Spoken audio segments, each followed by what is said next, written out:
Tuhan, kami bersyukur bahwa pada sore hari ini, malam hari ini boleh berkumpul secara daring, secara online di dalam ibadah pemuda GBTL Sadai. Kami bersyukur Engkau menyatukan kami, menyertai kami, menyehatkan kami, melindungi kami.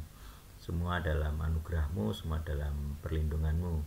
Kiranya pada saat ini kami akan merenungkan bagian dari firman-Mu tentang kehidupan Paulus sedikit.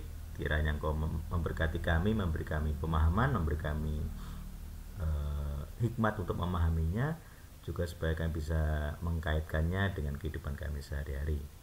Terima kasih, di dalam nama Tuhan Yesus Kristus kami berdoa. Amin. Ya, salam teman-teman. Nah, masih muda harus semangat gitu ya. Ya, eh, tema yang saya usung pada kali ini ya, pada sesi ibadah kita saat ini adalah temanya berjudul berani hidup. Jadi berani hidup ini saya ambil dari satu bagian pergumulan Paulus yang saya rasa yang termasuk yang paling berat ya. Saya persilakan kita untuk membuka dari 2 Korintus 12 ayat ke-7. 2 Korintus 12 ayat 7.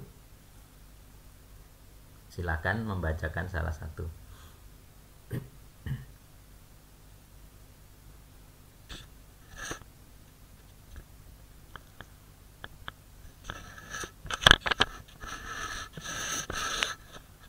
Nah, ini salah satu ayat yang atau bagian perikop ayat yang kurang saya sukai secara pribadi gitu. Karena di apa namanya? Terutama di ayat 9, kalau nanti silakan disimak ya ayat 9 ya. Yang kata-kata ini loh. Cukuplah kasih karuniaku bagimu sebab justru dalam kelemahanlah kuasaku menjadi sempurna. Jadi Tuhan itu melihat Paulus ini sudah begitu banyak menderita. Jadi ada beberapa komentar atau penafsir atau kisah itu yang menceritakan tentang Paulus ini yang disebut duri dalam daging itu macam-macam ya. Ada yang bilang fisik, jadi punggungnya bungkuk karena apa? Dipukul berkali-kali gitu ya. Jadi ada perubahan di punggungnya. Ada yang bilang tuh matanya gitu, artinya rabun atau gimana. Macam-macam tafsir tentang fisik. Tetapi kalau kita lihat secara teks literal itu kan tulisannya begini. Jadi aku diberi suatu duri dalam daging utusan iblis. Jadi bayangkan seorang rasul itu demikian penuh penuh roh jahat. Gitu. Jadi dia dia seorang murid murid Yesus yang apa ya? Yang paling gede secara kalau kita kepada non Yahudi ya terutama ya. Secara penulisan pun dia termasuk penulis kitab Perjanjian Baru yang paling banyak. Sering dipakai kitab-kitabnya sering dipakai.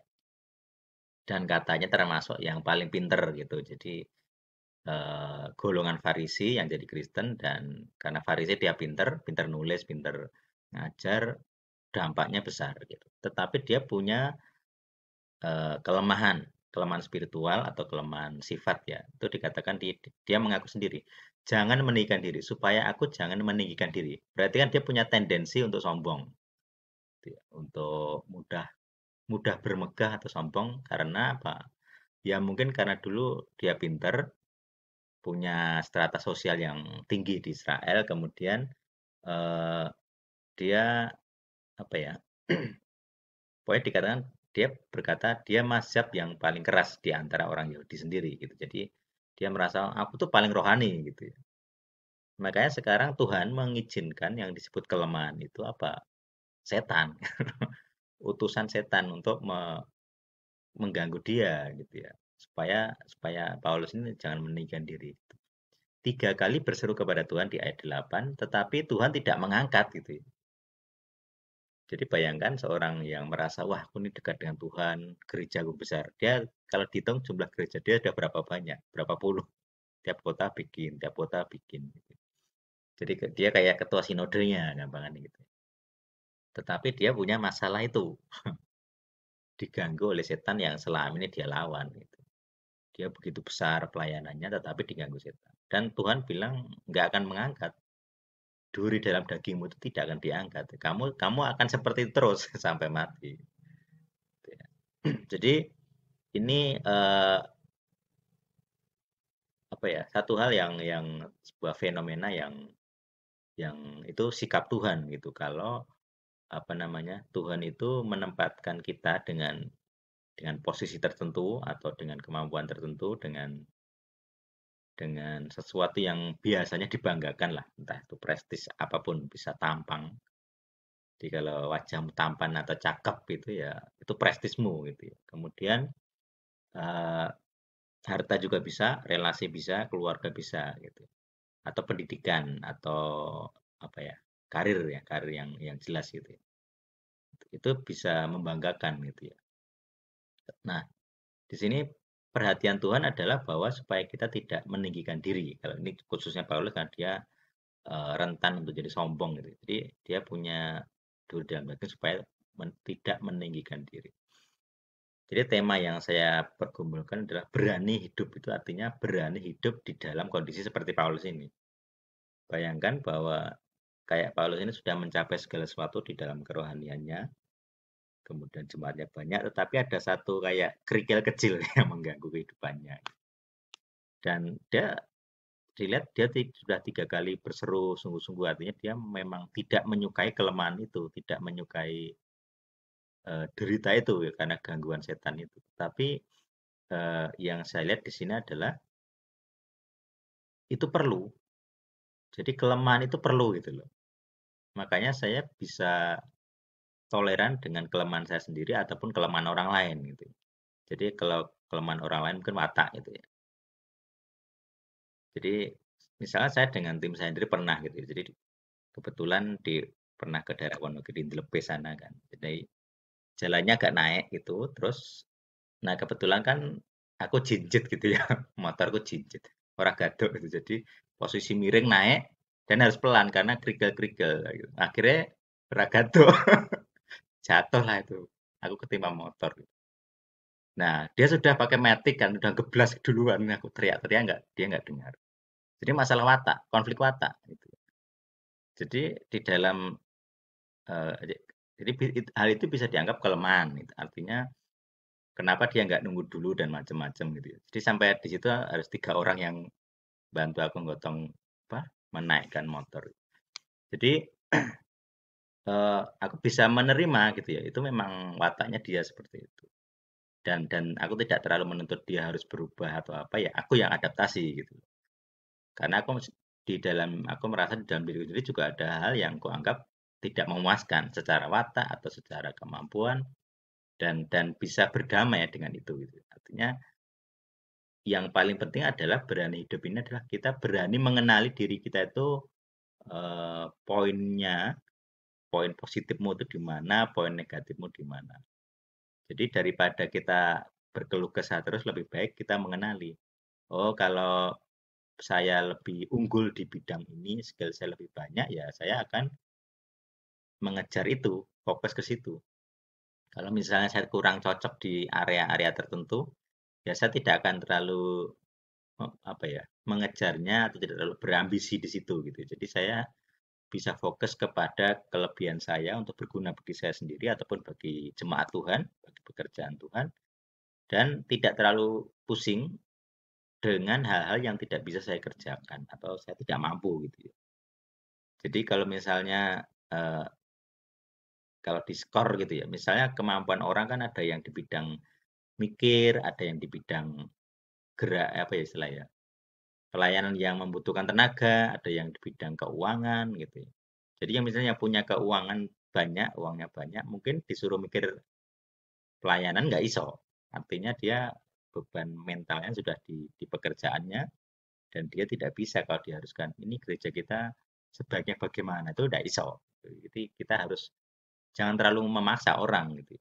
Ada lagi yang kemampuannya di bidang lebih lebih suka urun tenaga daripada urun pemikiran. Ya sudah kita menerima dia seperti itu gitu. Walaupun kadang kita merasa seharusnya kamu bisa ini, bisa itu. Nah, itu kita harus paham porsi kita, pengaruh kita ke hidupnya seberapa. Kalau memang kita tidak bisa tanda petik berpengaruh banyak, ya kita menerima apa yang apa ya, sebesar apa kontribusi yang bisa dia berikan gitu, kepada kita atau kepada pelayanan. Jadi itu akan mengurangi beban mental dan akan membuat hidup kita lebih efektif gitu. Apalagi kalau anak muda itu kan kita masih semangatnya tinggi gitu ya. Semangatnya tinggi tetapi kadang ada anak-anak muda yang salah fokus karena mengejar hal-hal yang tidak mungkin dia sukses di situ gitu. Jadi kalau misalnya saya pernah itu ya, kalau dia anak SMA kan biasa ya, penjurusan itu ya, IPA, IPS gitu ya. Kemudian, eee, ada temanku yang tidak bisa masuk IPA, tetapi sangat memaksa bapaknya ya. Nah, kemudian ketika libur libur akhir tahun itu, aku ngertinya tuh dia tuh anak IPS gitu ya. Tetapi ketika masuk hari pertama kelas 3 gitu, kan penjurusan waktu itu aku kelas 2. Kok tiba-tiba dia masuk IPA gitu, aku kaget, "Wah ini gimana caranya dia bisa melobi sekolah untuk pindah dari IPS ke IPA?" Gitu. Seberapa pentingnya jadi orang IPA gitu, maksudnya begitu. Padahal ada satu lagi temenku yang sebaliknya, dia pinter banget, pinter elektronika. Jadi dia di sekolah itu SMA itu bikin ngerakit sendiri ya, radio komunitas. Jadi bayangkan dia ngerakit itu elektronik, bikin tower, terus nanti, manajemen siapa yang akan siaran, nyetel lagunya apa, gitu-gitu. Dia pinter banget ngerakit sendiri. Tetapi ada satu nilai yang buat dia nggak bisa masuk IPA. Jadi selama kelas 3 dia tuh IPS, padahal pinter gitu, secara harusnya masuk IPA lah gitu. Jadi selama dia di kelas 3 dia orang IPS tapi lesnya les IPA. Jadi dia, apa ya, belajar materi-materi orang IPA gitu. Karena dia masuk IPS kan bisa masuk IPA, itu. Padahal di dalam dunia nyata, IPA atau IPS itu sudah, apa ya, sudah nggak penting gitu ya. Bayangkan orang-orang yang IPA yang pinter, cum laude gitu ya, lulusan dari universitas yang wahid, yang keren, nilainya bagus, tetapi dia jadi bawahan orang-orang IPS. Orang IPS itu, bos-bos itu kadang nggak lulus. Temanku ada yang IPS dulu ya, jadi dia minder, masuk daftar sana daftar sini ndak masuk. Jadi cuma di ya, ST apa ya, STI atau apa, pokoknya bahasa asing, yang bagi dia nggak prestis sama sekali. Wis belas ora prestis, dia kalau membandingkan kampus itu wis minder pokoknya. Tetapi ketika bekerja, ternyata dia tuh ahli ahli apa, ahli verbal, jadi kemampuan berbicaranya lambene lamis lah gampangnya gitu. Penjual yang baik gitu. Sehingga ketika dia jadi kerja jadi sales, sales buku, melejit karirnya. Jadi yang pintar-pintar yang IPA ini paling gajinya berapa? Dia bisa 3 kali, 4 kali lipat. Yang lain naik motor, yang IPA-IPA ini, yang dia anak IPS naik mobil, naik jazz. Gitu. Jadi artinya kita sebagai anak muda itu tidak perlu mengejar hal-hal yang ternyata tidak penting gitu. Kalau misalnya anak sekolah ya merasa itu prestis, punya kampus apa ya kalau yang prestis ya, yang kampus yang 10 besar lah, ITB, apa itu, ITS, UGM, mungkin UNS juga ada yang prestis ya, kedokteran misalnya prestis banget itu. Nah, tetapi di dunia selanjutnya, di tahap selanjutnya dari kita kehidupan anak muda itu nggak seindah itu. Aku punya teman kumlot itu ya kehidupannya biasa-biasa saja. Artinya dia seharusnya bisa lebih dari itu karena dia kumlot ya, tetapi karena entah karena kesempatannya tidak ada atau pilihan hidupnya seperti itu, ya dia tidak bisa dianggap orang yang sukses secara karir gitu. Padahal pintar, kumlot, secara nilai-nilai bagus dulu, tetapi dibandingkan orang-orang lain yang nilainya biasa saja ternyata beda. Nah, nah di sini kita belajar dari Paulus itu ya seperti itu. Dia 3 kali bergumul. Kenapa ini nggak diambil? Kenapa kelemahan ini nggak diambil? Gitu. Jadi misalnya kita punya kelemahan tentang bicara gitu, atau kadang tampil ke depan. Jadi ada orang yang sulit tampil di depan. Saya dulu termasuk begitu. Jadi kalau misalnya ngerjakan soal di belakang bisa, disuruh maju ke depan pasti lupa, pasti grogi, terus lupa. Ya akhirnya kan jelek. Jadi aku dulu itu sebenarnya eh, kan aku dulu apa kelas 3 ya IPA-nya itu kan fisika ya, yang jadi kendala fisika. Selainnya bagus, fisikanya 6 minimal padahal minimal 7 untuk masuk IPA. Dan entah kenapa gurunya tuh ngatrol nilaiku jadi 7 sehingga aku jadi masuk IPA. Jadi dari situ aku sudah ini ya, sudah mawas diri sebenarnya, wah ini susah ini, nilaiku kurang. Cuman entah kenapa mujizat ada guru yang baik hati gitu. Dan dia pesan gini, "Kamu tak kasih nilai 7 ya fisika ya," dia guru fisika, namanya Pak Urip di SMA 1. Nah, tapi nanti kelas 3 kamu belajar sungguh-sungguh. Jadi artinya dia ngerti aku tidak sungguh-sungguh. Begitu, itu contoh yang aku sendiri tidak terlalu memaksa diri untuk IPA gitu ya, karena waktu itu nilai IPS-ku malah bagus. IPS itu 9, 9, 9 gitu ya. Sing IPA yang bagus itu cuma biologi 9. Nah, ini fisika itu 6 gitu. Pokoknya anggar kon maju, mesti grogi aku. Jadi aku nggak berharap banyak waktu itu. Terus kemudian ketika kuliah, aku waktu itu milihnya cuma 2 kalau nggak salah. Pokoknya kalau nggak teknik elektro, fisika wis loro. Gara-gara aku waktu kuliah membaca salah satu buku namanya Fisika Modern apa ya, di perpusnya ada itu. Ternyata buku kuliah sebenarnya, nggak tahu kok ada di situ. Tak baca lagi apa ini fisika.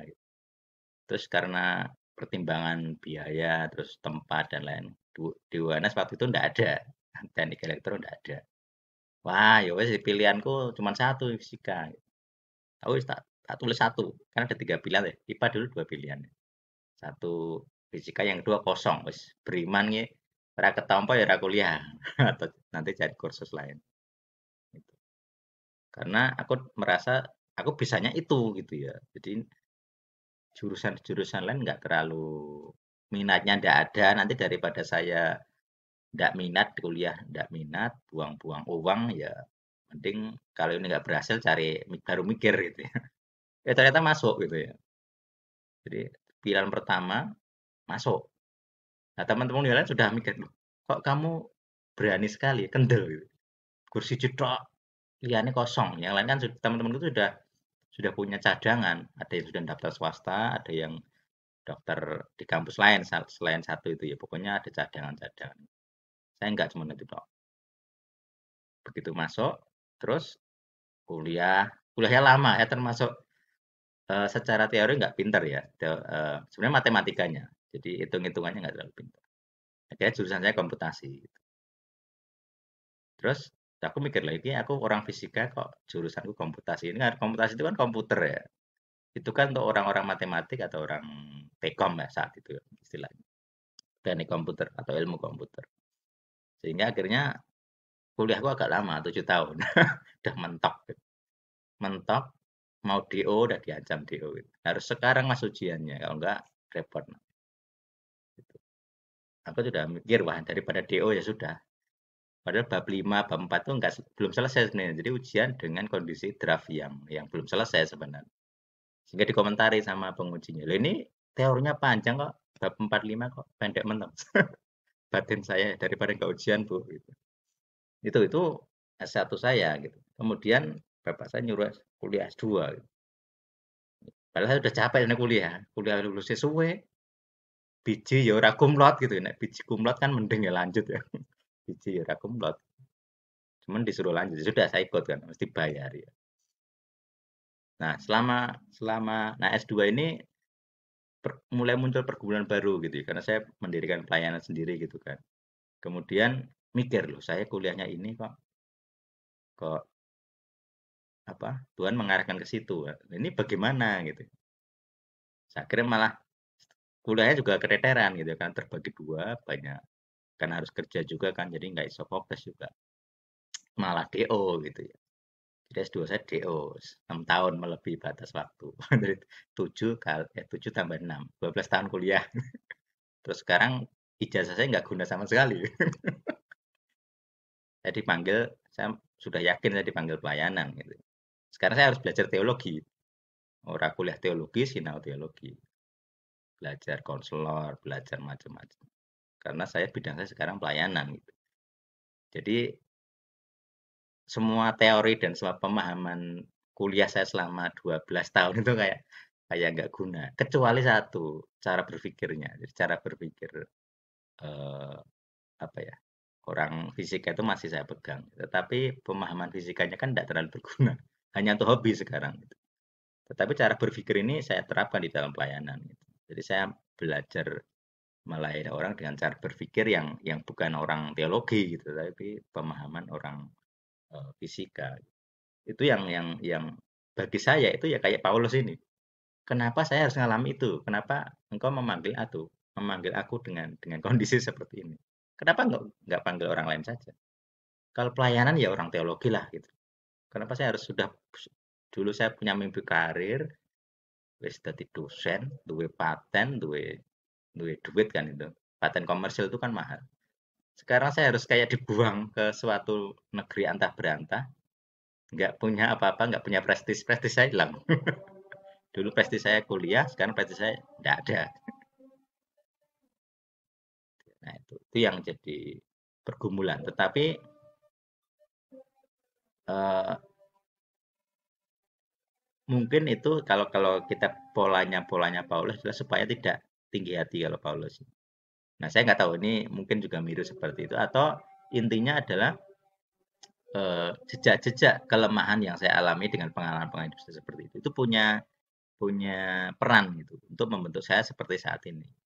Jadi dengan perpindahan tujuan hidup yang terpisah begitu, ganti gitu, itu menolong saya untuk melihat diri saya sendiri ataupun orang lain. Jadi kalau saya melayani orang lain dengan depresi, skizofrenia, apa itu namanya, macam-macam gitu-gitu, itu tidak terlalu sulit bagi saya. Kan saya pernah ngalamin ya hal-hal yang setipe gitu. Makanya salah satu hal poin yang makanya tadi saya bilang ayat yang saya nggak suka itu adalah karena prinsipnya Tuhan itu kan kalau kamu melayani, kamu akan disiapkan. Kalau kamu melayani orang yang menderita, ya kamu akan menderita dulu. Kenapa? Karena kamu harus siap, ngerti. Kalau kamu melayani orang depresi, ya kamu ngalamin depresi dulu. Kalau kamu melayani orang yang sakit, ya pernah ngalamin sakit. Jadi kalau kamu dicurhati orang, Mas aku ini sakit, ini, sakit mental ataupun sakit fisik. Ya saya ngalamin gitu. Makanya Yesus itu harus jadi manusia begitu. Dia harus jadi manusia yang ngalamin kelaparan, ngalamin macam-macam. Kecuali sakit ya, dia tidak pernah sakit. Malah menyembuhkan itu. Tapi dia ngalamin deritanya di manusia. Di sakit yang sakit ya saya maksud tadi adalah sakit penyakit ya, bukan sakit yang dipukul. Kalau dipukul ya sakit. Disalibkan sakit, ditusuk paku ya sakit gitu. Itu derita yang dia alami. Jadi artinya kalau kita melayani kita harus punya pengalaman hal yang sama gitu. Saya melayani anak kecil, saya harus pernah jadi anak kecil. Saya melayani orang tua, saya harus ngerti berpikir seperti orang tua. Seperti Paulus. Bagi Yahudi, aku Yahudi. Bagi Yunani, aku orang Yunani. Adaptabel, adaptasi. Jadi ketika saya dipanggil seperti ini, ya saya harus adaptasi. Cara berpikir saya sudah lagi non-profit, tidak lagi profit. Harus non-profit. Kalau jadi hamba cuan repot gitu. Wah, cuan ini duit cuan, cuan, cuan. Cuan ini pasien satu cuan, pasien dua cuan. Ora iso. Mayoritas yang saya layani itu stres, depresi, curhatnya podo 10 kali, bahannya kuwi curhatnya kuwi terus. Sampai pusing gitu ya. Mendengarkan hal yang sama berkali-kali dan dia gak capek. Dia cerita tuh semangat gitu loh. Seakan-akan dia baru pertama kali cerita. Saya yang dengar kan sudah liang-liang. Dan secara keuangan biasanya orang-orang yang beradul.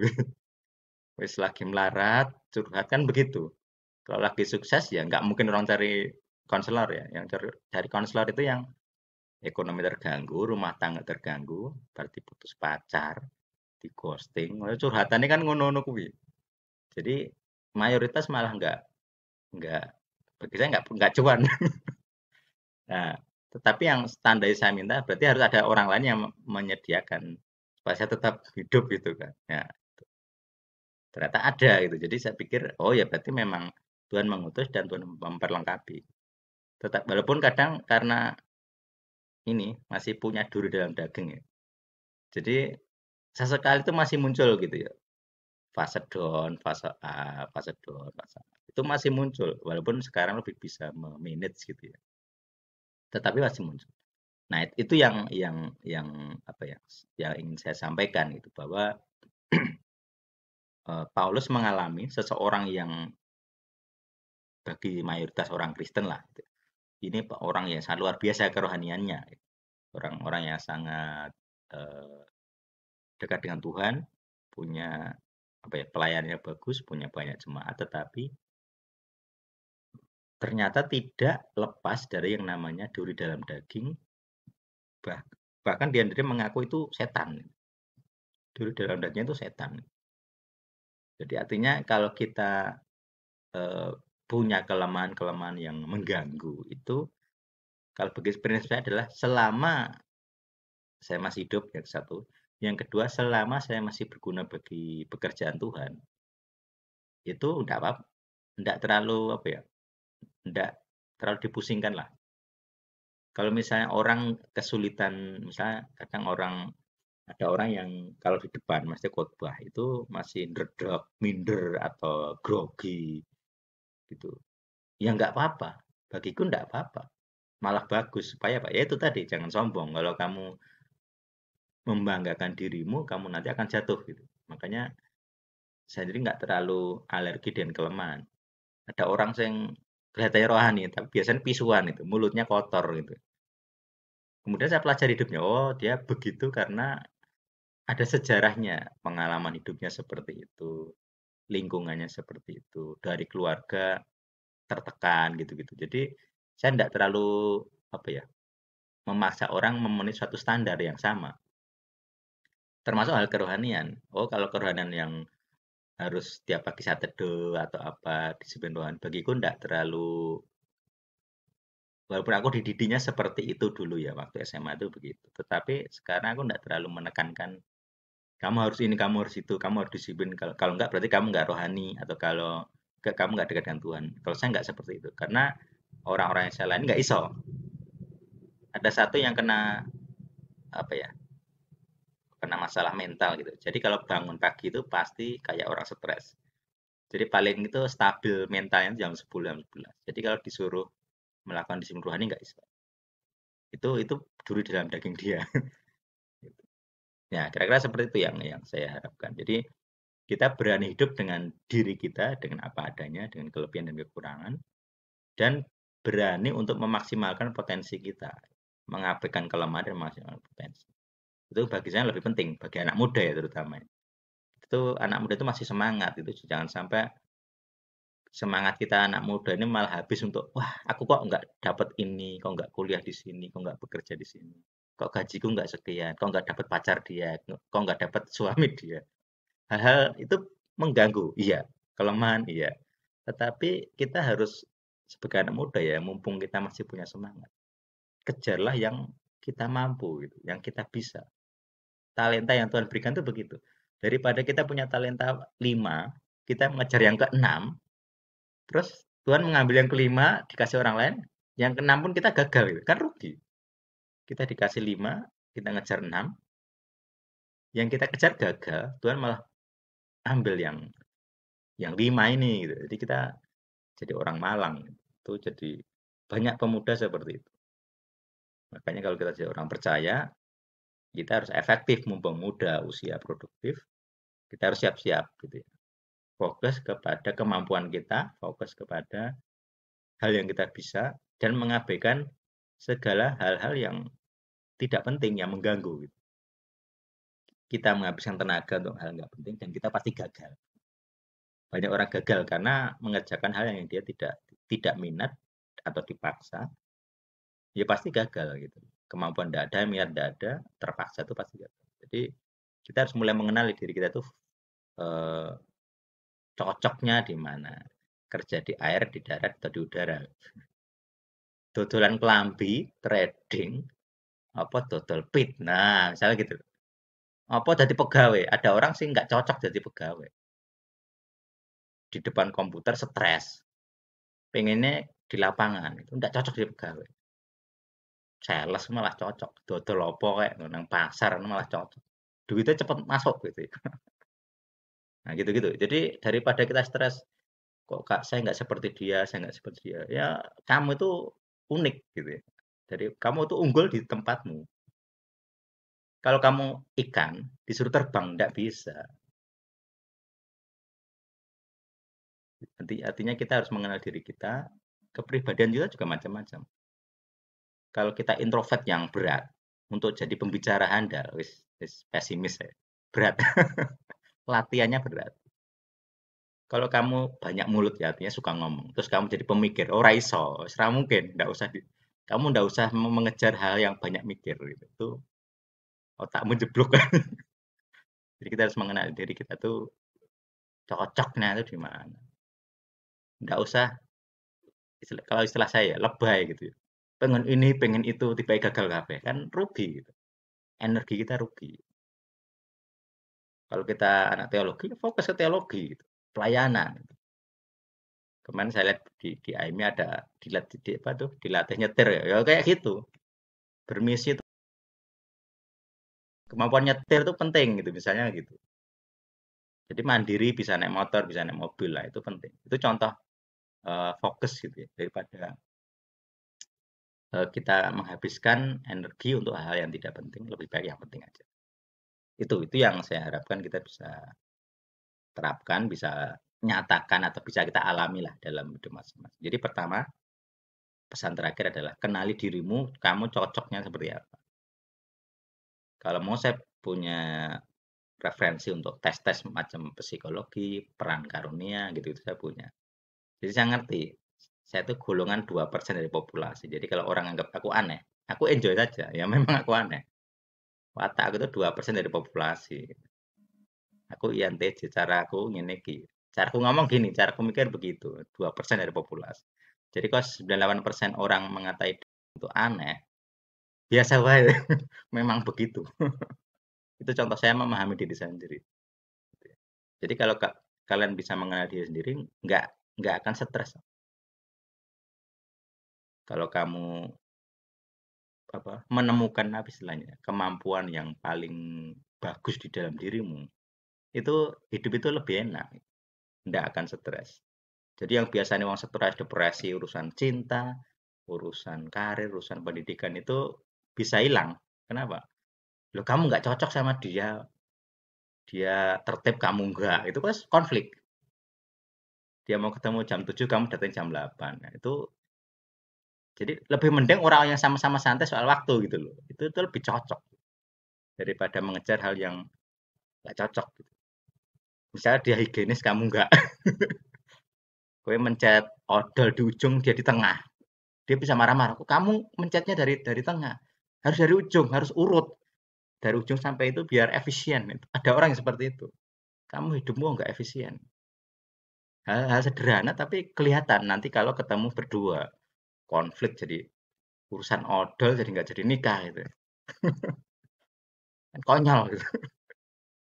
Ya itu yang saya ingin sampaikan ya. Semoga bisa memberkati dan berguna.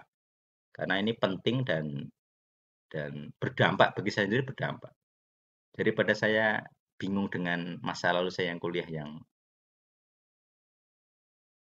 ternyata pelayanan saya ya berjalan baik gitu daripada nggak move on. Jadi move on itu dari kegagalan itu penting. Paulus move on. Saya punya setan yang menggocoh aku bahkan 3 kali nggak aku minta Tuhan untuk mengambil nggak diangkat. Ya sudah, aku move on. Aku tidak lagi bergumul. Aku tidak akan minta yang keempat. Gitu. 3 sudah cukup. Bahwa Tuhan wis final, nggak akan memutuskan atau merubah keputusan. Itu cara berpikir orang dewasa. Jadi kita mumpung jadi pemuda yang masih 20-30 tahunan, kita masih masa emas produktif, kita bisa persiapan. Kalau sudah 30 tahun ke atas, wis beban mentalmu beda. Sabot gitu. Jadi itu yang ingin saya sampaikan. Terima kasih, mari kita berdoa. Tuhan, terima kasih untuk malam hari ini kita bisa uh, memahami salah satu pergumulan Paulus tentang kelemahan dirinya yang dikatakan tidak boleh meninggikan diri sehingga dia disebut mengalami duri dalam daging. Kiranya Engkau menolong kami untuk memahami kalau kami juga punya kelebihan kekurangan masing-masing. Kiranya bisa mengenali kelebihan kami di mana, kekurangan kami di mana, dan pada akhirnya fokus ke hal-hal yang berguna dalam hidup kami sesuai dengan minat, sesuai dengan bakat kami sehingga hidup kami efektif tidak buang-buang energi untuk hal yang memang tidak bisa kami lakukan, dan kami yakin bahwa apa yang sudah Tuhan berikan, talenta, hal-hal yang bisa kami lakukan itu, kemampuan yang kami miliki itu juga Tuhan yang menghendaki supaya kami fokus ke situ dan berbuah bagi Tuhan dan bermanfaat juga bagi diri kami sendiri. Kiranya dengan pemahaman seperti ini kami mengurangi beban mental yang tidak perlu, beban pikiran yang tidak perlu. Kami efektif bagi diri kami, bagi orang lain, bagi sesama, dan bagi Tuhan pun kami menyenangkan, hidup kami menyenangkan karena banyak berbuah. Terima kasih Engkau berkati kami semua di dalam penerapan supaya kami berhasil di dalam hal kecil maupun hal besar yang sesuai dengan talenta kami masing-masing. Di dalam nama Tuhan Yesus Kristus kami sudah berdoa. Amin. Saya kembalikan ke MC.